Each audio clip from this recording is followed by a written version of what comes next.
else we got? Assalamu alaikum. Everyone is good? Okay, so guys, basically I'm from Ahl Sunnah wal Jama. I believe in the hadith, but there is a certain person, Brother Farid knows him, a certain person who claims to be a mufti on YouTube. My brother, I know what you're gonna do. I don't want to take his name. So basically he made a video why the hadiths are unreliable. So in that video, he presented 2 or 3 points, and I was thinking about them. So the first point he mentioned was that in the Quran, there is an ayah which says there is no compulsion in religion. Everyone knows that ayah, La ikraha fid din, in Surah Baqarah. Right? And in Hadith, Sunnah Nasai, I have the reference open. Yes, Sunnah Nasai, it's a Sahih Hadith, 4059. The Rasulullah sallallahu alayhi wa alihi wasallam said, whoever changes his religion, kill him. So he said, I don't want to take his name, who said that, Brother Farid knows. The person is a self-claimed mufti, and so he said that it's very contradictory. And another point he made was that about Musa alayhi salam. In the Quran, Prophet Musa was like honored a lot. And I think so he is the most mentioned person in the Quran, I think so. And in the ahadith, there was one ahadith about the clothes of Musa alayhi salam, the stone took away, and he was running, A'udhu billah, he was running naked in front of all the people.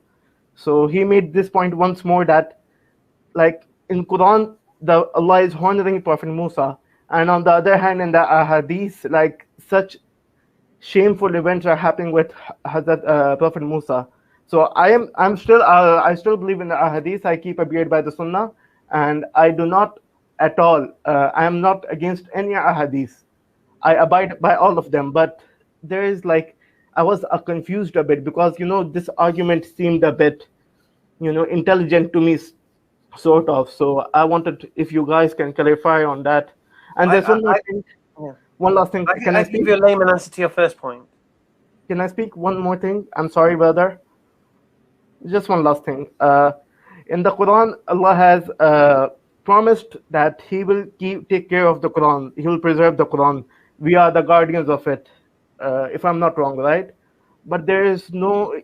I'm not saying this by myself. I'm saying this by the words of the Mufti. It says dhikr. It doesn't say the Quran. And it's dhikr. Includes both the Quran and Hadith. Oh, okay, and but Allah does not mention in the Quran that the Hadith will be preserved, or Sahih Bukhari, which was written many hundreds of years later, the Hadith will be preserved and everything. That we covered that earlier, brother. I don't know if you saw it. I have been watching since 2 hours, and I saw that it was zikr. Brother Farid talked about that before. But if you guys can clarify on that, so please. I'm very sorry if I'm taking your time. No, I think this is cool. It's someone that's got doubt because of this sort of stuff. So. Yeah, I actually live in Saudi Arabia, so it's like Fajr time over here, nearly. MashaAllah. Yeah. Okay. What was your layman's? My layman's response is when the Prophet said the hadith about if someone changes religion, kill him. What's that about? What was the significance of them changing their religion? What was the position? Was it just because they didn't want to be Muslims no more, or what was it? What did your mufti tell you? He's not my mufti. I don't want to take his name. What did the mufti tell you? Yes, I don't want to take his name. Brother Farid is laughing. I think so. He knows who I am talking about. Let me guess. What did the mufti tell you? I think we all know now, yeah? All right. So, okay. So he told me that it contradicts the Quran. No. What did he say the hadith is referring to? He did not clarify on that. He just said that in the hadith itself. And there's the problem. You don't know the historical context, because the whole point of this hadith is to determine the munafiq, the ones who were imitating the Muslims, who were secretly still pagans. And so when there came the time for the Muslims to go to war with the Quraysh, the ones who left, you knew they were the spies. That's what it's referring to. That's how you will identify those spies. It's got nothing to do with the fact that, they didn't want to be a Muslim no more, so kill them. Oh, okay. So there was just a simple response. That's just a lay response. Should tell you don't trust what this guy says.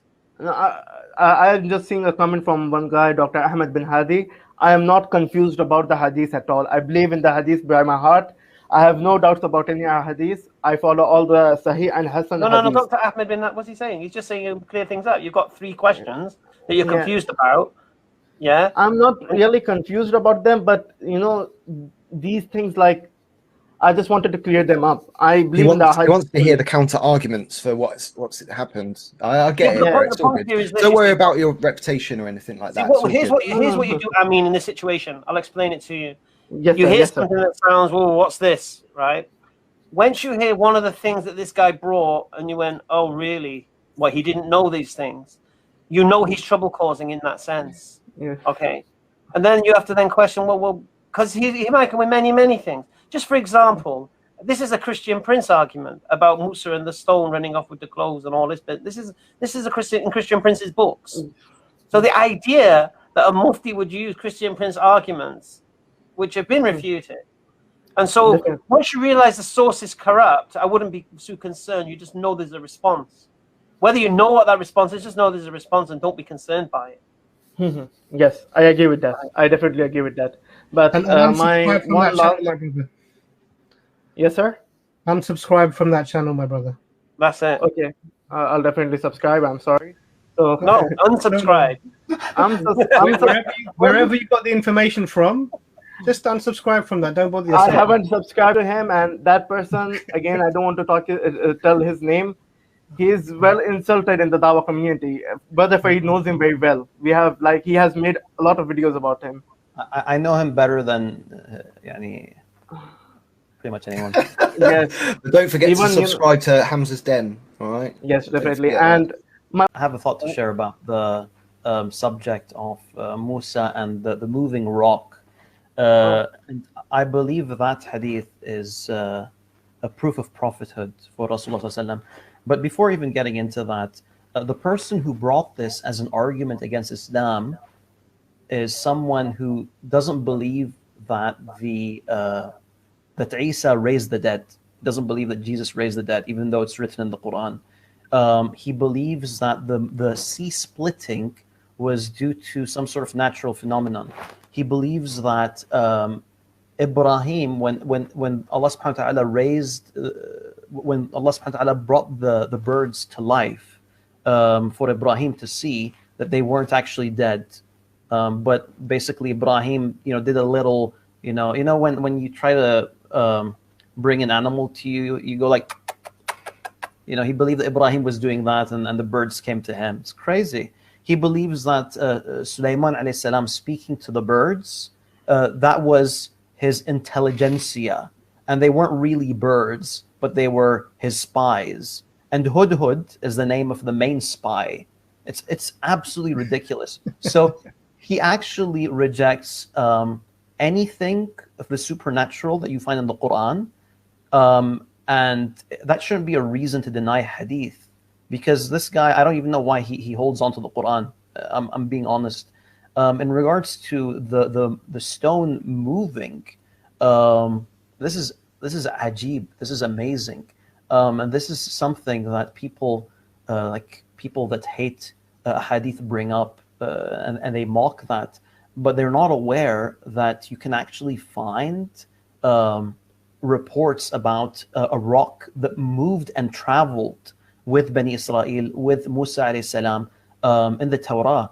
There's a really interesting article about this, and it's something that you will not find if you just read the text plainly, but it's something that you would find, that you would figure out if you tied some verses, some vague verses with one another, like a verse in like Numbers and a verse in Leviticus, and you'd come to that conclusion. And the fact that Rasulullah ﷺ was aware of something that, there are Christian apologists that deny this, that this is something that existed because of their literal understanding of the Bible. While you have Jewish rabbis saying, no, it's actually a moving rock. So basically Rasulullah ﷺ had access to this knowledge that people who actually study the Bible aren't aware of. And I believe that's a very clear sign of the prophethood of Rasulullah ﷺ, not a reason for mockery, but a reason for amazement.